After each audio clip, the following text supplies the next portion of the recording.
Okay, everybody. Thank you very much. Sorry for the little break. Let us continue. So let's get now into the very important discussion about how to kosher your kitchen. So the idea is like this. Like we spoke about in the past, there are absorptions of chametz that go into all the different tools that we have in our kitchen. Whenever there is heat that is that the chametz is hot and it gets absorbed into whether it's pots, pans, countertops, you name it. Everything that's there, the sink, everything that is hot chametz gets absorbed into all the different vessels of the kitchen. And for that reason, it's incredibly important for us to make sure that our kitchen is free of those absorptions on Pesach. And the reason is because that way, when we cook, we don't have these absorptions go into our food.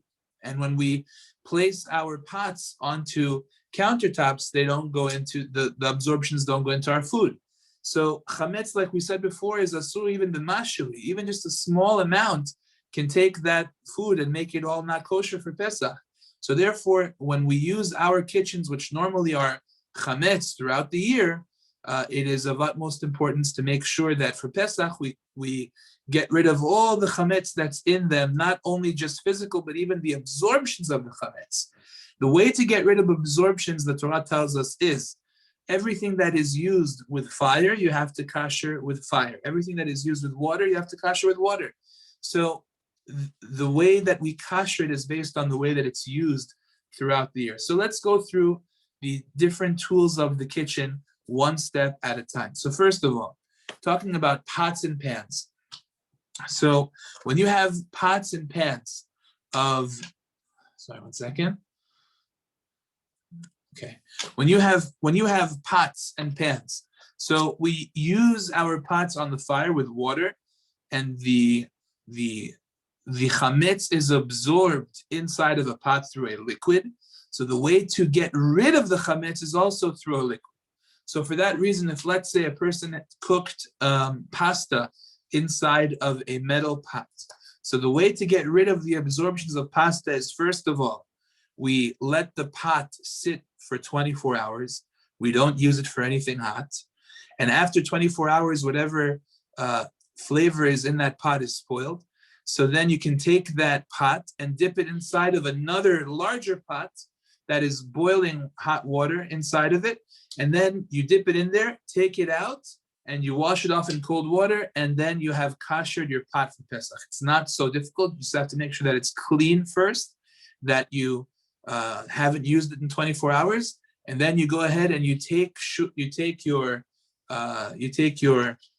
pot and dip it into a much larger pot that has boiling hot water, and that's how you kosher. That's when it comes to regular pots. For Pesach, the same thing holds true for pans as well. So therefore, if a person has a frying pan like that, he would be allowed to go ahead and to dip it inside. The idea is that there's a difference between hagala and dipping something in the mikveh. When it comes to dipping something in the mikveh, the entire item must be dipped in the mikveh at one shot. However, when it comes to hagalat kelim, which is when you purge vessels inside of a larger vessel that has boiling hot water, not all of it has to be dipped in at the same time. So if, let's say, you have a pot that's very large and you can't get it all into the other pot, the bigger one, at the same time, it's just not possible. You need to dip the handle, you need to dip the main part of it, and it's just, you can't fit it in at once. It doesn't matter. It doesn't have to be fit in at once. It's not like dipping it in the mikveh. In the mikveh, it has to all fit at once. When you buy it from the store, you have to dip it in the mikveh all in one shot. But when it comes to hagalat kelim, which is purging it, making it kosher for Passover, it doesn't have to be dipped into the boiling hot water all at once. It can go piece by piece, and that's acceptable as well. Okay, how do you kosher an oven for Pesach? So, as you know, there are two types of ovens. There's one type of an oven, which is a self-cleaning oven. The other type of an oven is an oven that is not self-cleaning. If it's a self-cleaning oven that reaches high temperatures, So then the halacha says that all you have to do is take that oven and put it through a self-cleaning run, and it's going to take whatever absorptions that are there and burn it into ashes. And that will be perfectly fine in order to make your oven now kosher for Passover. What if you don't have a self-cleaning oven? The answer is that you clean it up very well as much as you can with easy off. You clean the door of the oven very well as best as you can. And then you go ahead and you turn it on to the highest temperature for about 1 hour. It has to be on the highest temperature for 1 hour. So preheat it to the highest temperature and then let it burn for 1 hour. That will be enough in order to make your oven kosher for Passover. So that's how you would go ahead and clean the oven. Now, the racks of the oven are problematic in the sense that the racks of the oven, usually you're not going to leave in the self-cleaning run because they might bend out of shape because of the heat. So what you would do is, being that you can't really kosher it in the self-cleaning oven because it might bend out of shape, what you would need to do is cover those racks. You cover them with tin foil, a couple of layers of tin foil, and then you're good to go. Same thing when it comes to a non-self-cleaning oven, cover it with tin foil, and then you're good to go. Because when you cover it with, let's say, 2 layers of tin foil, so then whatever absorptions are there will not be able to penetrate your food because it's covered by a layer of tin foil and another one on top of that, so it's not going to go anywhere. Even if your food that you have is a little bit moist, a little bit liquidy, meaning the container underneath has some liquid there, it will not take anything from the racks, and therefore it's okay. All right, so that's when it comes to ovens. Very important to be aware of that. A lot of people have metal sheet pans that they use for different things that, different times that you cook things. You would need to get special Pesach sheet pans because of the fact that, again, in order to kosher those, they don't cook with a liquid medium. You put the chicken or whatever it is directly on the sheet pan, it gets absorbed through fire, basically. And therefore you need fire in order to kosher it. And sometimes it just won't work. It'll burn up. It won't survive the blowtorching or whatever it is that you're doing. So therefore, for Pesach, you would need new metal sheet pans. Like we said, the grates, the racks we cover with aluminum foil. Sometimes you put pizza on it directly. Sometimes you put bread on it directly. Cover it with aluminum foil, and that will be the best thing to do. 2 layers of tin foil will solve that problem, no problem. Now, on a stovetop, many times on a gas range, you'll have metal grates on that stovetop. What do you do for those metal grates? The answer is that you can be lenient, Chacham Ovadia writes, to go ahead and take those metal grates, and just like you did for the pot that we had before, you can dip them inside of boiling hot water. Remember, take a very large pot that you haven't used in 24 hours, take some water, fill it up to the top, let's say, if you need all that space of water, and you go ahead and go ahead and boil it. Make sure that the bubbles are there, and go ahead and dip those metal grates inside of the pot. That should do it for that. Clean them well, do hagala on it. If you don't want to do that, you want to just cover it up with tin foil, that's also acceptable. You don't have to do hagala, you can also cover it with tin foil. How do you clean a metal stovetop? So what you do is you clean it very well.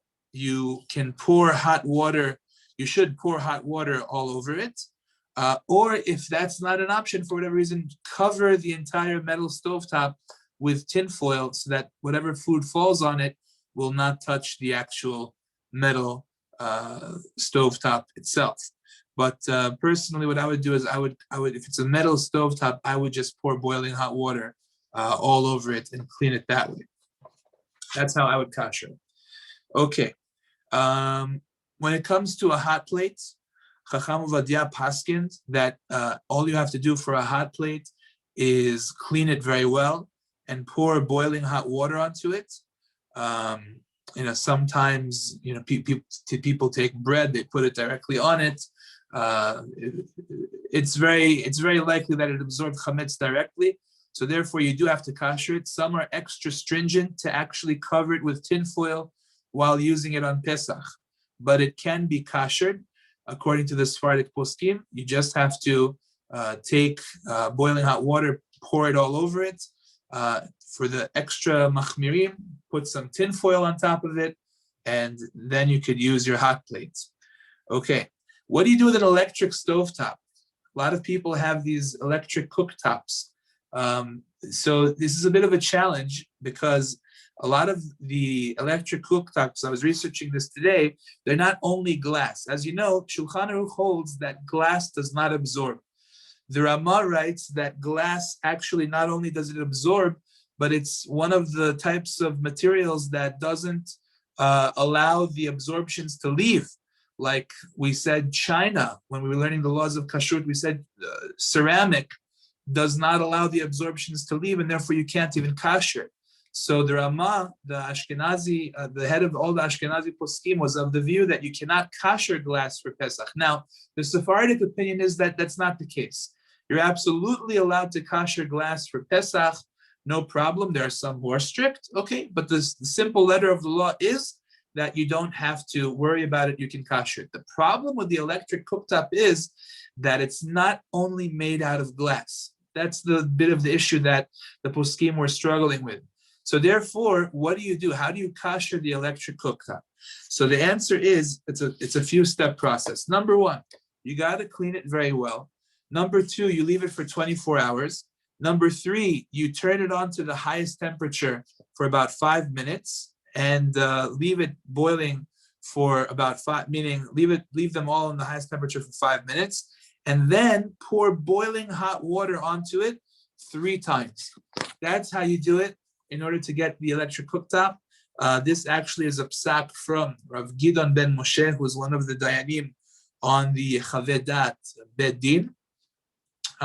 Very reliable source, and he says this is an acceptable way to kasher the electric cooktops, because again, the problem over there was that it's not only glass.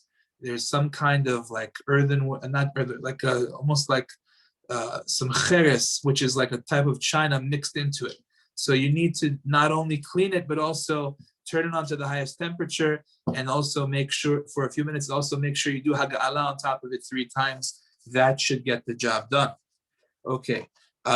If you want to cover in between the elements with tinfoil, that's also a phenomenal thing to do. But like I said, if you do what you did before with those 4 steps, it's not required. Okay. How do you kasher a microwave if you want to use it for Pesach? The answer is you got to clean it up very well. And then you take a bowl that has water and soap inside of it, and then you turn it on for however long, the longest time you use your microwave for. Let's say ordinarily you use a microwave for something for 5 minutes, 6 minutes of cooking. Maybe the most is 8 minutes. So take this bowl of soap and water and turn it on for 10 minutes in the microwave and let it get all over the place. After a nice thorough cleaning prior to that, that's good enough to kasher. 10 minutes of that should do the job. That's what the poskim say is sufficient to do. Okay, moving along. Countertops are very commonly used, of course, in general in cooking. And the question is, many times we put things down on the countertops. We put maybe hot pasta or hot other types of food on the countertops. How do you kasher them? So the answer is like this. There are 2 types of countertops. There are countertops that everybody agree you can kasher, and then there are countertops that not everybody agrees you can kasher them.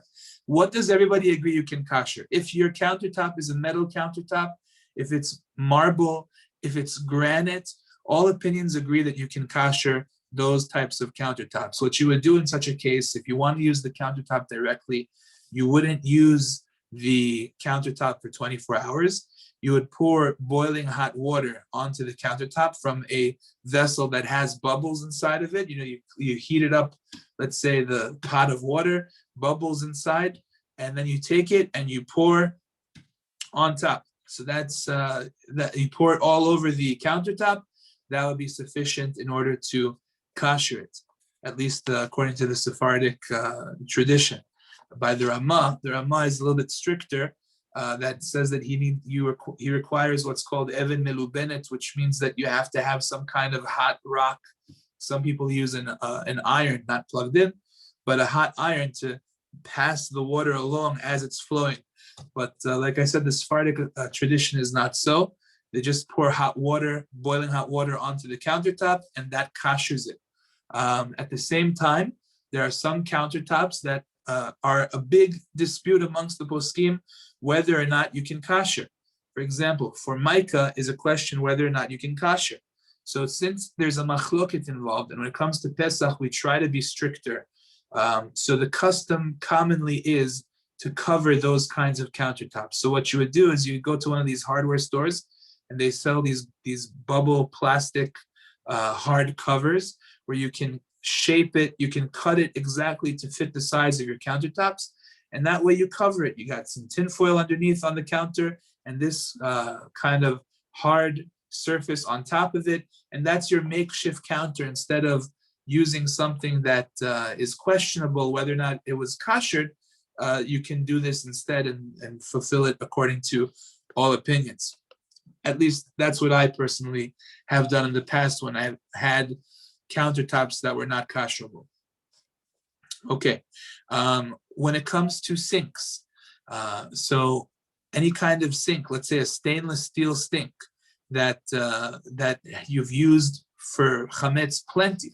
For example, when you take your pasta and you put it in a strainer and you pour the pasta through the strainer, and it goes, and all the water goes through the strainer, the pasta gets caught in the strainer, and all the steam rises up to it goes first of all down the drain, it goes up to the faucet. So there's absorptions of chametz all over the place over there. So you have to kasher the stainless steel sink if you want to use it. How would you do that? The answer is you don't use it for 24 hours. And remember, the general rule is kibolo kach poltot. In the same way that it absorbed it, that's how you get rid of it. So what you would go ahead and do is you would not use it 24 hours. You would take a pot of boiling hot water and pour it all over the sink and pour it all over the faucet. And that's how you would go ahead and do that. And you would let some poskim say what you should do is at the same time that you're pouring on the faucet, let the hot water run through the faucet as well, and that will take care of it so that steam rises up on it as well from it itself, which is a good positive thing to do. But the most important part of it is that you take the boiling hot water, pour it all around the faucet, all around the sink, everywhere around it. It might get wet, but it's okay. That's how you kasher for Pesach. It's very important. I even saw some say that even with a sink made out of ceramic, I even saw some say that one should do it 3 times on a ceramic sink, and that will help as well. Even though normally we say you cannot kasher ceramic, but in this case, there are those that are lenient. So it's important to know if somebody doesn't have a stainless steel sink, they can still do it on a ceramic sink as well, if they kasher it 3 times. Okay, so that's right, meaning hagalah 3 times, pouring the boiling hot water, irui votchim 3 times rather. Okay, so that's important as well. We get a new sink filter for Pesach. That's not a big deal. The little net that you have on the top of the drain, we get a new one for Pesach so that there's no little crumbs of stuff left over in that going into our food on Pesach. We also pour hot water down the drain itself in order to clean that area as well. Okay, dentures. If somebody has dentures in their mouth, so the custom is to pour boiling hot water on the dentures as well. Don't use it for 24 hours with hot food, hot chametz, and then pour the boiling hot water on the dentures, and that will kasher them as well.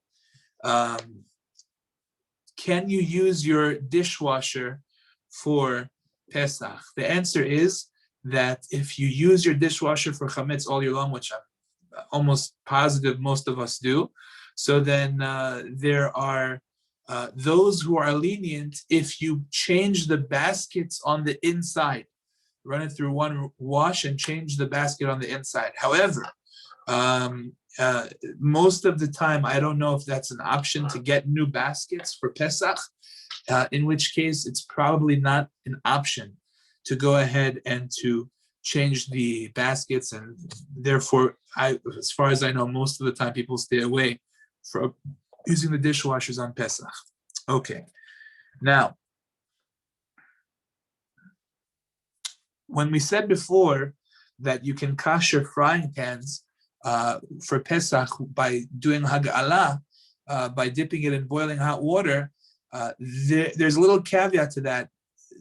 A lot of poskim hold that Teflon frying pans are a problem to kosher. So therefore, when we're talking about frying pans, we're talking about regular frying pans, just straight up metal. But if they have the Teflon coating, so some of the poskim hold that that's something which you can't really kosher, and therefore it's something that you would want to stay away from. Now, we spoke a little bit before about glass. Glass, according to the Shulchan Aruch, does not absorb at all, which would technically mean that you can go ahead and use glass dishes for the same glass dishes that you had your hot pizza on, your hot pasta on. You could use those same dishes for your matzot and for all the food you're going to eat on Pesach. Technically, there is absolutely no problem in doing that. All you would have to do is clean it up wash it with soap, and you're good to go. Same thing with all the glasses that we used to drink. You had beer in there, you had whatever it is that you drink in there, which is chametz, no problem. Clean it with soap, and you're good to go. Hot water and soap, no issues.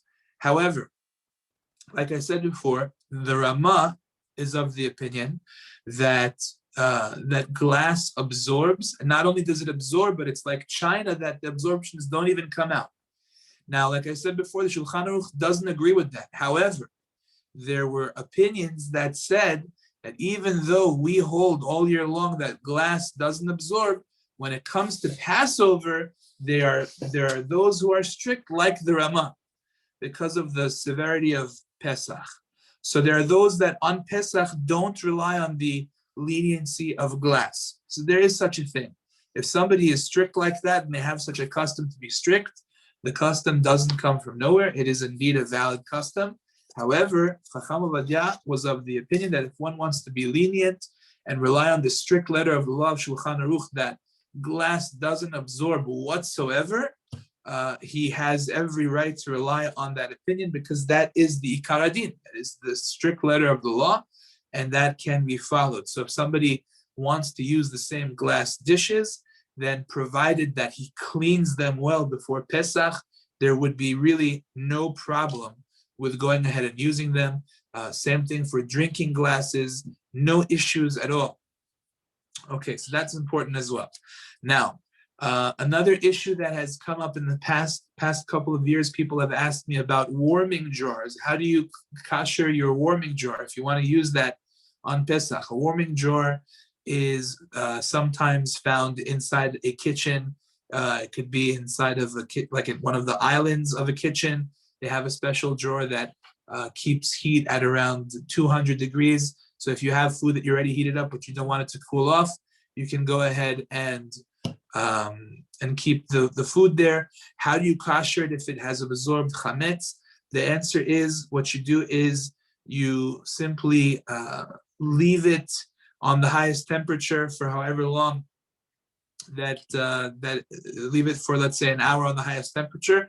Or what you can do, I saw another explanation from the CRC, you can take a sterno, one of those cups that they put underneath the trays of food when they serve at some kind of a fancy kiddush or something, maybe not on Shabbat, but some kind of event. They take little sternos that have flames underneath, and they put the sterno inside, they leave it there. So some say that if you leave that in there for an hour, that will do even a better job than if you turn it on to the highest temperature. But that's the idea. It's basically the same type of koshering an oven that's not a self-cleaning oven. You want to get a high temperature in there as much as you can and have that go for about an hour after having cleaned it well, like we mentioned before, and that would be a very good thing to do. that would kasher. Okay. Now, we had mentioned there are a lot of other things I'm sure that we haven't spoken about. There are plenty of things that we haven't touched on. Be'ezras Hashem Bli Neder, we'll get to them as well.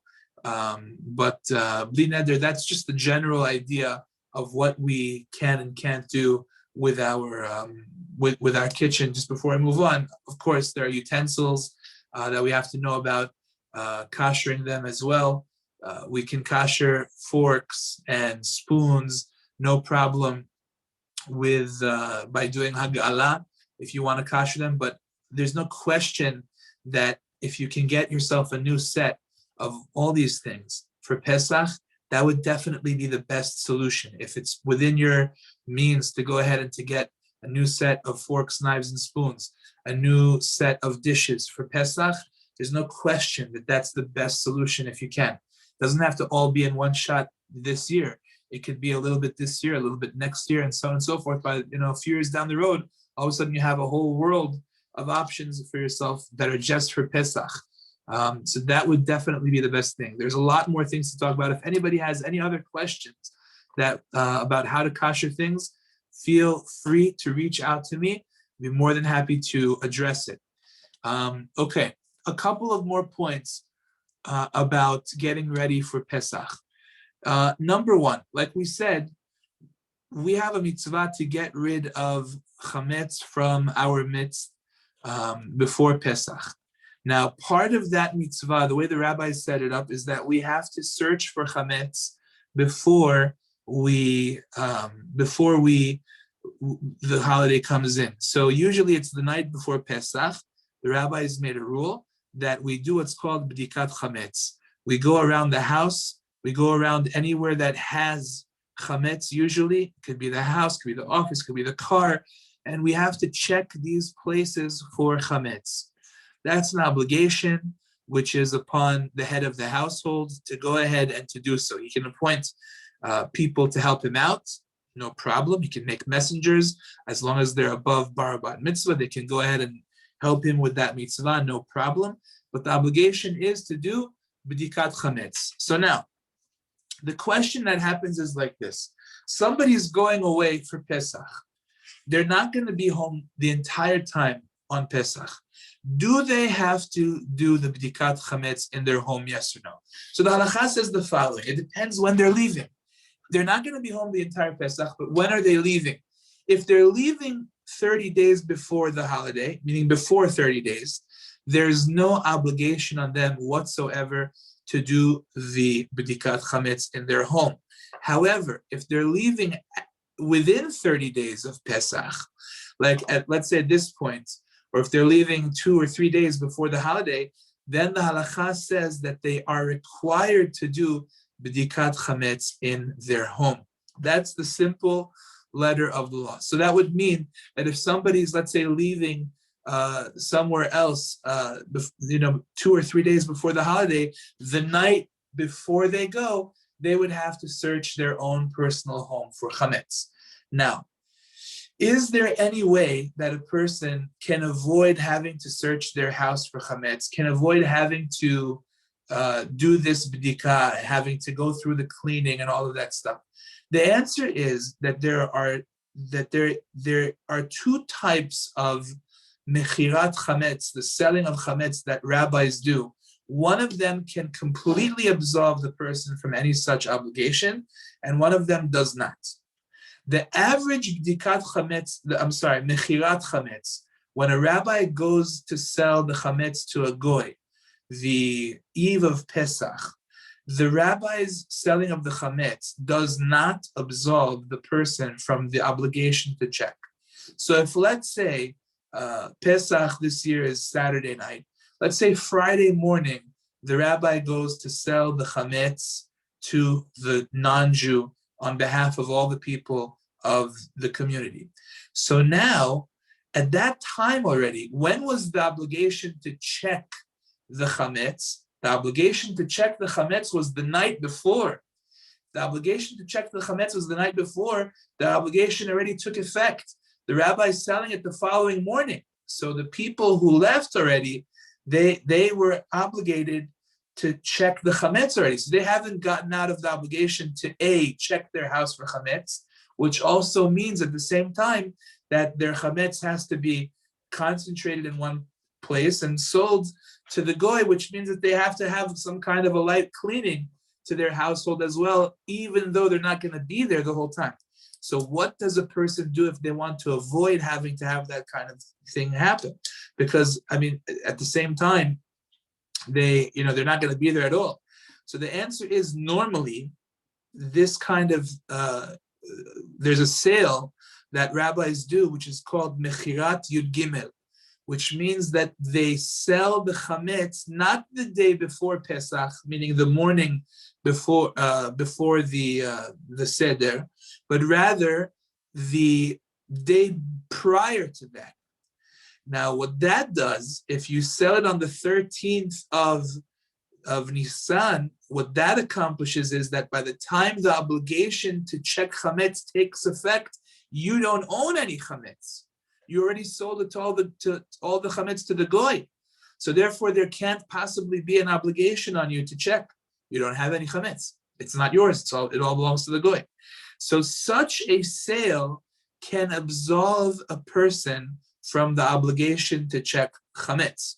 Now this year it wouldn't be on the 13th because the 13th is Friday, so everybody would be selling on the 13th. It would be on the 12th, such a sale, because the 13th already is when the obligation takes effect. So if somebody is going away for the holiday and does not want to have to clean or check or do anything in terms of his home, as far as chametz goes, so then they would have to have somebody sell the chametz for them on their behalf, not on the morning before, meaning Friday morning, but they would have to have somebody sell it for them Thursday morning. So that would be a way for them to avoid having to check their home wherever they live all year long for chametz. Now, if that's not the case, if they can't find somebody to do that, so then they would have to do a checking the night prior to when they leave, because they're leaving within 30 days of the mechirat. They're leaving within 30 days of Pesach. So but the night before they go, they would have to go throughout their house and do the bdikat chametz. So that's a very important thing to realize. Now, what do you do when you arrive at your destination?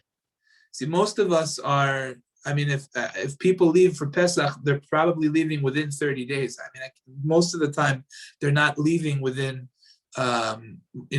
before 30 days. So they're leaving within 30 days. So this would probably be applicable to most people. Now, what do you do when you get to your destination?